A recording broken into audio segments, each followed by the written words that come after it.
What's up guys? Welcome back sa aking YouTube channel. Kung bago ka dito sa aking channel guys at gusto nyong matuto regarding coins at banknotes, click nyo na guys yung subscribe button.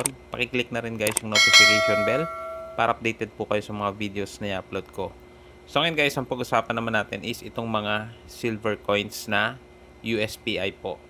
So ito pong mga coins na to guys is may silver content po. So from year 1903 to 1912 po itong mga bariyang ito. So, ito po ay madalas na binibili ng mga nagko-collect or nagba-buy and sell. So, yung pinaka-common years po ng coin na ito is ito, 1908 tsaka 1907.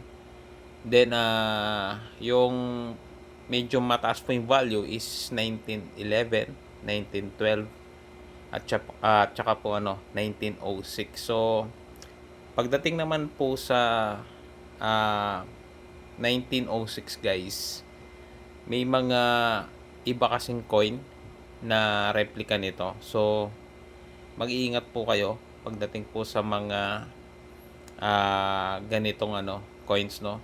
And yung mga 1906 po na kumakalat, may mga iba po kasi na halos hawig pero hindi po sila silver. Tapos meron din pong isang coin which is yung mga nabibili lang po sa online, sa mga online shopping application guys, no. And akala kasi ng iba guys is yun yung legit na 1906. So ganito po yung itsura noon.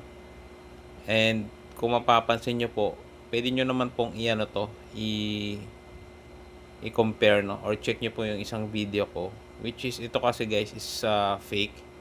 Makikita nyo po sa leeg nung ibon is medyo payat siya. Payat po yung dating.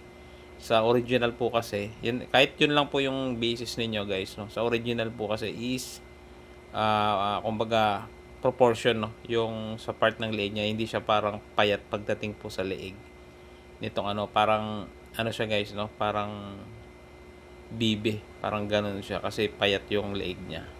So yan po yung mga fake, no, which is nakukuha or nabibili sa mga online. So magkano lang ito guys? I think dati nasa 350 lang. So ingat po kayo sa mga ganitong coins. And yung mga presyo po ng mga common po na 1907 tsaka 1908 is may mga bumibili po minsan ng mga around 1.7 or 1.5, mga ganyan po, no. 1906 po kasi yan yung isa sa pinakamahal na coin. So check nyo na lang guys, from 1903 to 1912 po yung mga ganitong coin. So yun lang guys, I hope may naibigay akong idea regarding sa mga coins na ito. And muli guys, maraming salamat sa panonood.